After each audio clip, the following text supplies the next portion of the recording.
Welcome to Simply Pickleball, the podcast where we discuss all things pickleball, the fastest growing sport in America and around the world. We're interviewing the founders, industry leaders, athletes, lovers of the sport that are driving this spectacular growth. If you love pickleball as much as we do, listen in. Hi, I'm Crystal Brown, your host, and I had the chance to catch up with busy mom and professional pickleball star Lindsey Newman. We got to dig into her national PPA win with her teammate and brother Riley Newman, how she got into the sport after a long career in tennis, and how she manages to balance motherhood and family life with her successful career. And now to the show. All right, well, Lindsey, thank you so much for joining me today. Really excited to speak with you about everything pickleball. Really wanted to just start with kind of earlier on in your life where you could, share a little bit about what it was like to grow up in a household with a ton of kids. I know you are one of 7. Is that right? Yeah, that's right. Yeah, it was kind of, as you can imagine, super crazy, loud, chaotic. Everyone was coming in and out of the door, doing and going different places. Yeah, it was wild. And to add on to all of that, all of us were super, super competitive. And we're actively playing multiple sports, typically at a time. So many times, I would be shipped off to a basketball practice, and then another sister would be going to a soccer practice, and then a brother would be going to a baseball practice. I mean, looking back now that I have, 2 kids of my own, I can't even comprehend like how my mom and dad did it, for so many years and for so long. So yeah, I mean, it was crazy and wild. I actually kind of refer to it as like Survivor.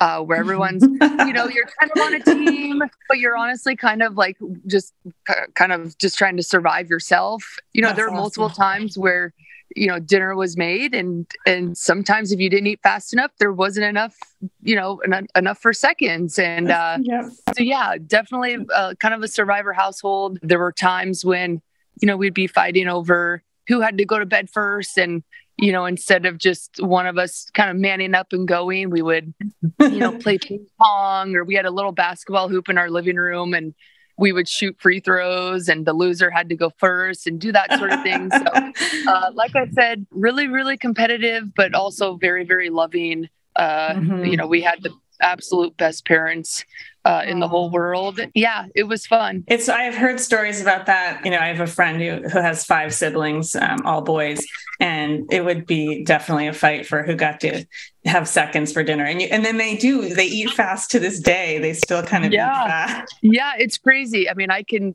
finish a meal, when we have our sponsors or like different people take us out. I have to make a really, really conscious effort to eat slow and put a napkin on my lap. It's honestly Right. None of that comes natural. We were, when dinner was made, it was a race to the kitchen.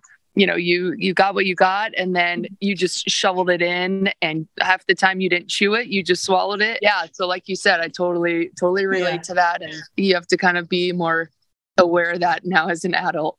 So were you guys all sporty? Was everyone in your family pretty athletic? And did you kind of know you all had a knack for that? Or even you specifically just kind of knew that you were maybe better than the average athlete? Yeah. I mean, our parents, ever since, I can remember, we grew up in sports, and it was in a gym, it was on a field, it was in the car going to the gyms or the fields. Mm-hmm. And yeah, at an early age, our parents kind of betted in us that we were going to play sports, and that, doing that would build a lot of character and respect and teamwork and all that good stuff. So yeah, growing up, ever since I could walk, I was playing something. So yeah, I mean, it was a lot of fun to, have parents who were so supportive. It was also really fun to have, always someone to play with or against.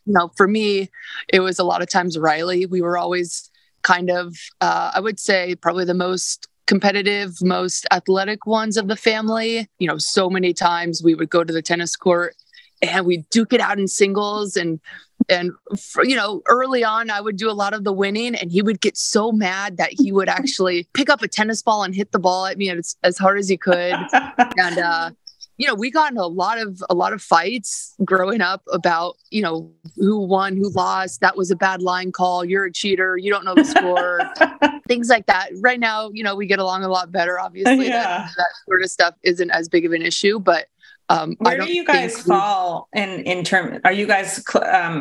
So actually, Riley is just dead heat in the middle, and actually, I'm one above him. So so you guys we kind of fall in the middle. Sense. Yeah, it totally makes sense. So yeah, I mean, it was like I said, everything in our house was a competition. We always had basketball or ping pong or baseball or whatever it was. It was just never anything that we did was to win, to beat out everyone else. And that really hasn't changed even, in our 30s. I was a swimmer growing up, and it's more individual, right? You think like hard work is part of it, but also that spirit that you want to win, right? Because you can, you can play, but to want to win is a little bit different. So you were a tennis player though, prior to pickleball. Did you feel like that was going to be your sport? Could you imagine winning Wimbledon, or, what did you think tennis?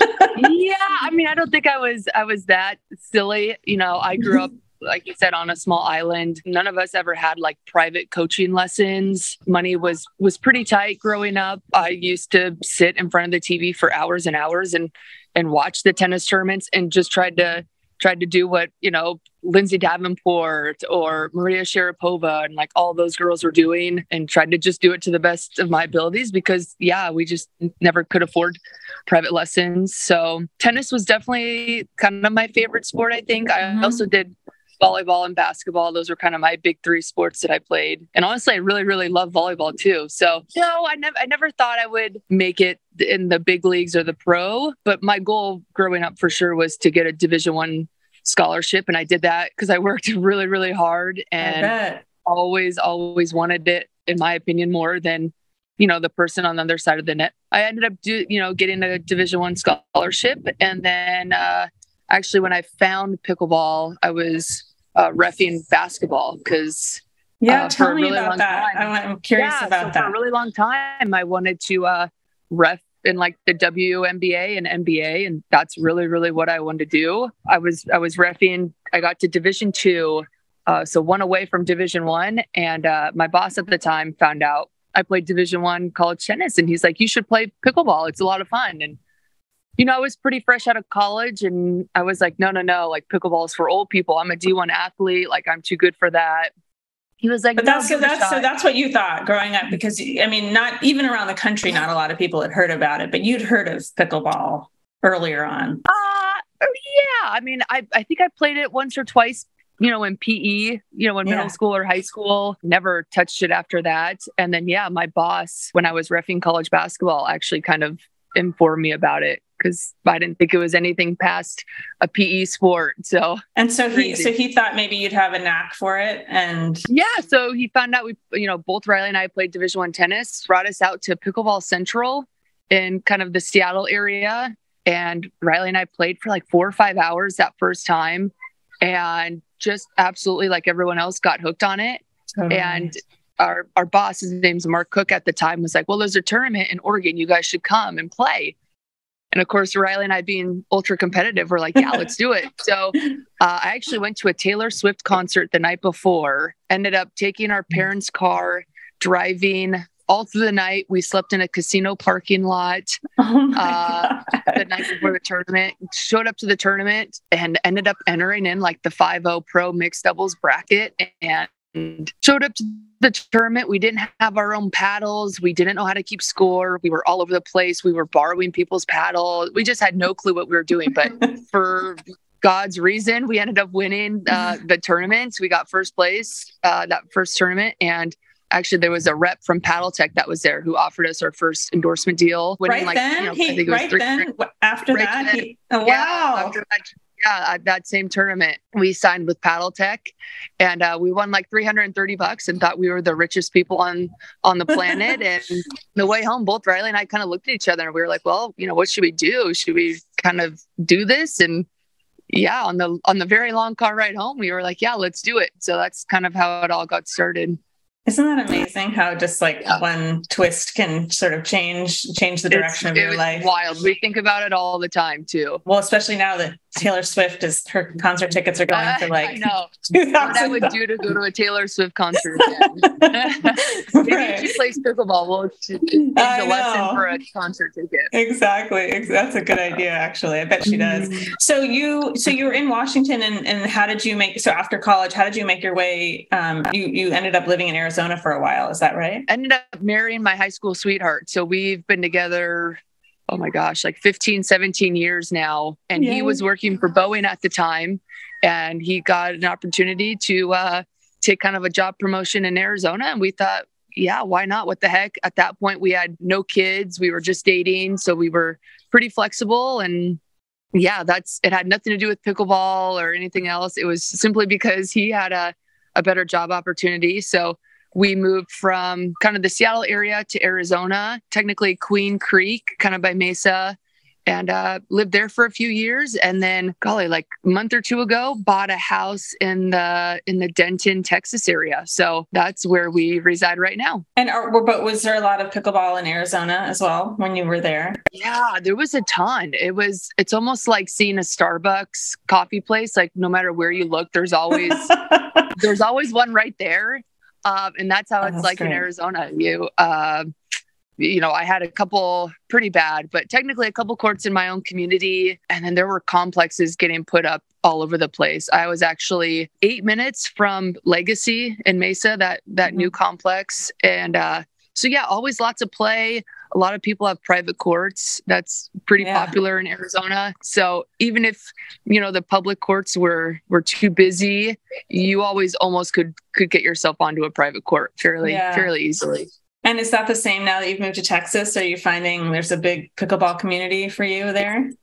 Yeah, we bought our house pretty much sight unseen. So I actually haven't I've been to the house twice now for about an hour, and that's it. So I actually don't know what the pickleball community is like. We actually did not move for pickleball. It was more family stuff. But from what I've heard, the PPA is now kind of residing in the Dallas area. So I don't think it's quite to the Arizona level yet, but I think it's getting there, and hopefully I can help bring it a little bit more to Denton.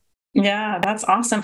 So, so after this, you guys got your $300 and you were counting your cash on the way home. Yeah. What happens next? How do you sort of make that official decision that you mentioned you were like, okay, let's do this. But what was this? Did you know there was going to be the pro tour, that, what it was like? Yeah, I don't think we did. I think, like you said, we were so excited about, counting our $20 bills on the way home, because like I said, at the time we were reffing college basketball. So we both still kept reffing. I think we both just thought there was no way, we could do pro pickleball. It was still, I think, fairly, I don't want to say non-existent, but still pretty on like the back burner at the time. So yeah, I mean, we were kind of like, well, pickleball's fun. We know that now. We're getting free paddles. That's pretty cool. So, let's practice a little more. Let's play a little more. If there's a tournament that comes up that's convenient and close by, let's do it. But yeah, it was really nothing super serious until I would say probably 2019 is when we started kind of taking it, much more seriously. And yeah, now here we are. Did you guys have coaches the whole time after that? Where you guys, get serious about having, pro coaches and... No, we're probably, we might be, one of the few pro players that really has never had a coach, never had, whether it's a pickleball coach or a strength training coach or a mental coach or whatever. We've never really had any of those. Growing up in a big family, you get to a point where you can become fairly stubborn and like this attitude of, I don't need anyone's help. I can do it on my own. We both could probably use a good coach in a lot of areas, not only in pickleball, but in other areas of our life. But, I think we're just honestly too stubborn to kind of accept the help at this point. So nope, we never had a coach, never had pickleball lessons, never went to a clinic or camp or anything like that. Wow. That's amazing. So yeah. Well, some of it is raw talent and, that you have, and also being able to watch and pick up things from tennis and from sports in general. But probably someone listening is going to be knocking on your door to coach you now. But I do think that grit, that drive, and like you were saying, you were watching tennis on TV. So in some ways it's like, I think a lot of people now are watching videos constantly to get better at pickleball. Everyone who plays wants to get better, no matter what level you're at. Yeah, you mentioned that, you have 2 girls. When we connected I was doing some research on playing when you're pregnant, not for myself because my kids are older, but I'm curious about the subject. How has that changed your kind of outlook on the sport or your time? How do you balance it all? To be honest, I really don't think I am balancing it. I spend way more time, not complaining, but I spend way more time with my girls than pickleball. And I mean, not even close to 50-50, to be honest. It's probably like 80-20, and even that's being probably pretty generous.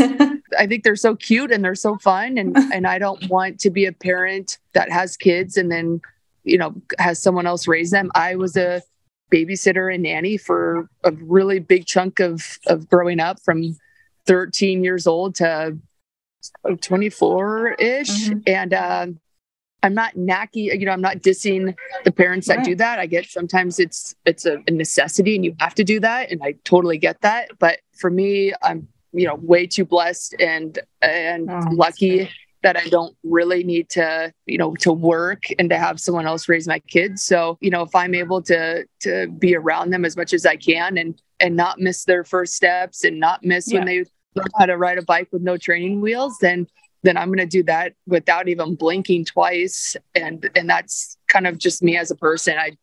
I value family over anything else. And pickleball is great. And I love winning. And it stinks that, I'm not maybe winning as much as I'd like because I'm not really putting in the time that other pros are putting in. And that's my choice. That's what I want to do. And I have to live with that. But so far, no regrets. I practice maybe once or twice a week if I'm lucky. I don't practice more than 2 hours. That's kind of me and Riley's rule. More than 2 hours on the court. And, if there's a tournament coming up, of course I'll play as much as I can, try to push it to maybe 3 or 4 times a week.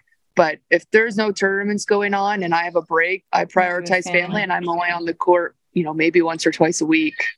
So what do you do outside of, for training, maybe even before you had kids? What would you do to make sure that you could make sure your body stayed healthy, make sure that you could, hand-eye coordination, or the things that you were trying to make sure you did off the court? I have a weighted jump rope. I really, really like a weighted jump rope. I've enjoyed that for some reason. Really don't like running, but I do it because I know it's really good for me. I love weightlifting. I've always loved in weights. So I'm actually a big kickboxing person. I absolutely love kickboxing. Really don't do it anymore. But I used to do it quite a bit and loved the absolute grind of kickboxing and that sort of stuff. So now with kids, it's more of jumping on the trampoline. It's trying to incorporate what I can do with them, but some, kind of get a workout too. It's bike riding, literally chasing them around at a park. Yeah. I mean, I have my one daughter who's 1 year old, who's a little clingy right now. We're at the clingy stage, teething, so she's pretty needy, but I'm holding her in my arms for several hours a day. So that's a good arm workout. It's trying to kind of, I guess, in this sense, balance, the working out and staying healthy part with also spending time with my girls. So trying to find ways to stay with them and keep them happy and productive, but also kind of trying to benefit myself. So you and Riley have been doubles partners and you won gold in 2021, right? Which is so awesome. But so now that you have different priorities and maybe, he's playing with different partners. I don't know if has he played with other mixed doubles partners besides you? Oh yeah.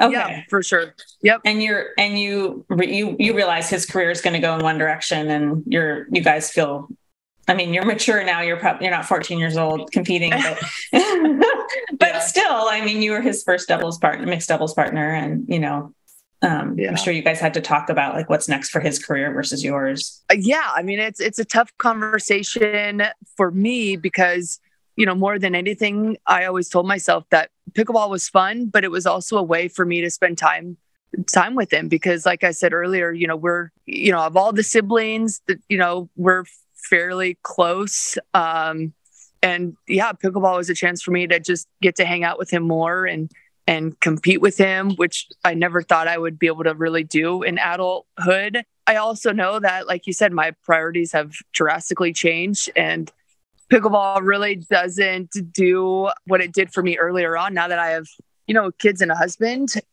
So yeah, I mean, I told Riley, a year or two ago, I said, look, like, I love more than anything competing with you. And even with the eye rolls and the snarky comments, like I enjoy it and all that good stuff. But he was my brother before he was my doubles partner, and I want him to win. And I want him to get on, the gold medal podium, and I want him to get more, sponsorship opportunities and endorsement deals. And I know you get those by winning. So I told him, I said, you need to find someone else. I don't want to hold you down. I don't want to be dead weight. You deserve someone better. You deserve, a girl who's going to be training 4, 5, 6, 7 days a week, right, and is going to be really putting in the time, because there's no way in heck I'm going to do that because I don't want to. Yeah. I mean, it honestly took him longer than I thought it would. I actually thought he would kind of find someone immediately, but no, he kind of took his time. And, I told him if there's ever a tournament that, you can't find a partner for, which is crazy, but if you can't find a partner for, or whatever the reason is, I'm happy to play with you. I want you to win. And I don't think you're winning enough with me next to you. So play with someone else. I'll be, as always, his biggest cheerleader on the court and off the court. Yeah. So right now we're playing the Seattle Open this weekend, and then the Takea Showcase. And as of right now, those are the only two tournaments scheduled for this year as of right now. So was that hard from his perspective? Did he sort of push back a little bit, like, come on, sis, I want you to keep playing with me? I think, it's tough. I think we both, there's so many advantages playing with the sibling. Of course, there's a lot of disadvantages too, but I think for us, there were more positives and negatives. Yeah. I think he pushed back a little bit in that, like, we were so comfortable playing next to each other. It might be kind of hard to find that same jive with another partner, but I also think he was kind of excited to get the green light to really pursue someone else. And, Riley is one of the most competitive, driven, hardworking people I know, and he will do anything it takes to win. And I have no doubt that he's going to try to find a girl who is going to give him that best shot to do that. That's awesome. So he has not yet picked anyone permanently. Yeah, not permanently. I think he's playing with Jessie Irvin in an upcoming tournament. I think he's playing with possibly Andrea Coop in another tournament. He's definitely mixing around, and then probably in the next month or two, he'll kind of hopefully lock down a solid, more consistent partner. Well, you are. It shows maturity, and that you, and also just where you are in your life, that you are happy for him to continue on, and that you want to continue to play, but you also want to spend quality time with your girls. So have you taught your older daughter how to play pickleball yet? Yeah, well, a little bit. So I have a 1-year-old and like a 2.5-year-old, and the 2.5-year-old, she'll, if Riley and I are drilling or playing, she'll want to come and watch for a little bit. And then, after 5 or 10 minutes, she'll kind of wander out onto the court and want to play. She, mechanically, she's not quite there yet. We have to work on some stroke mechanic stuff, but for a 2.5-year-old, that's eager and happy to play.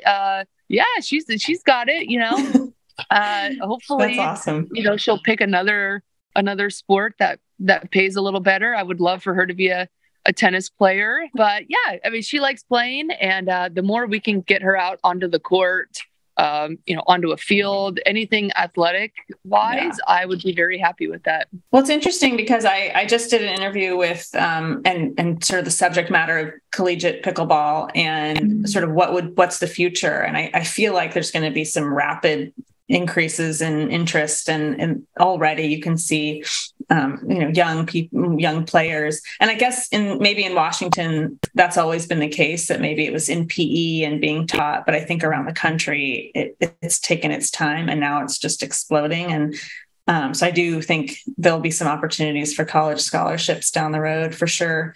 What do you think? Why do you think like right now pickleball is having its moment? What do you think kind of changed for the sport? Because even 2019, it was starting to explode, but it's like that was just at the tipping point where I feel like the country's finally caught up.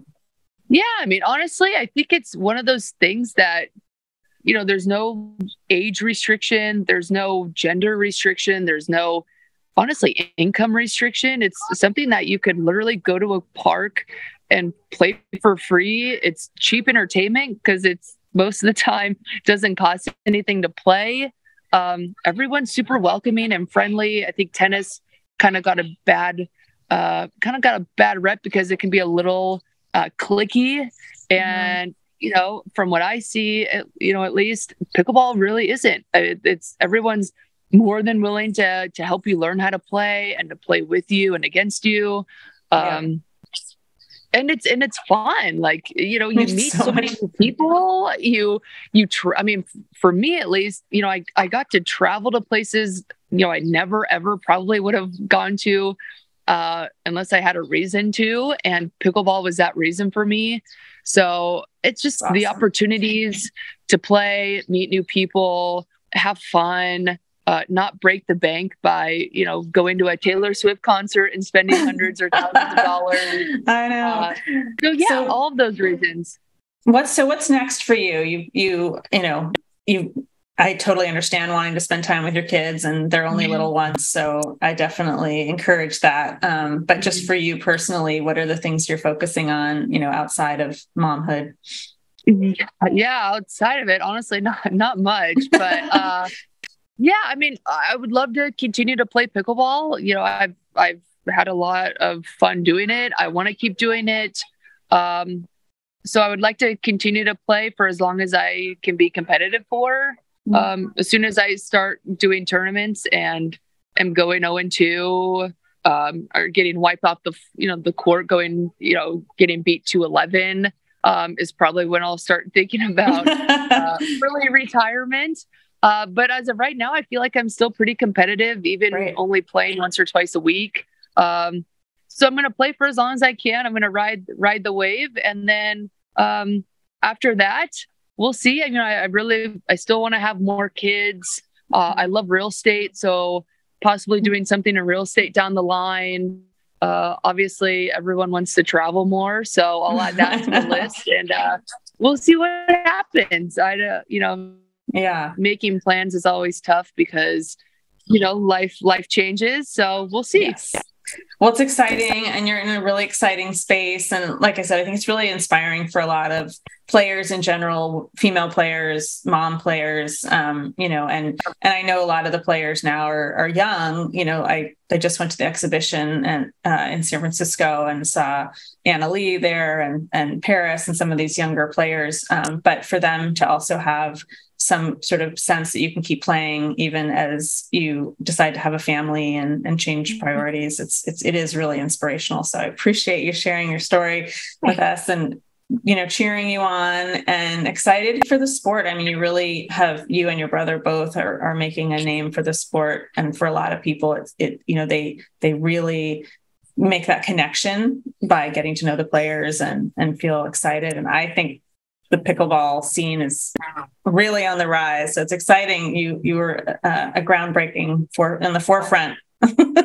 I don't know about that, but yeah, I mean, I want to thank everyone for not only, watching and supporting me, but Riley as well. We're really, really grateful. I mean, I think sometimes people take that sort of support for granted, but we really don't. It really means a lot to us. And, feel free if you're at a tournament, anyone to come up and say hi. We're both very, very friendly as long as you're not on the opposite side of the net from us. And that's right. Yeah, we're friendly. Come say hi. If we're not doing a whole lot of teaching or doing that sort of stuff a lot anymore, but if we are, come out. We'd love to meet you. And thanks again for having me.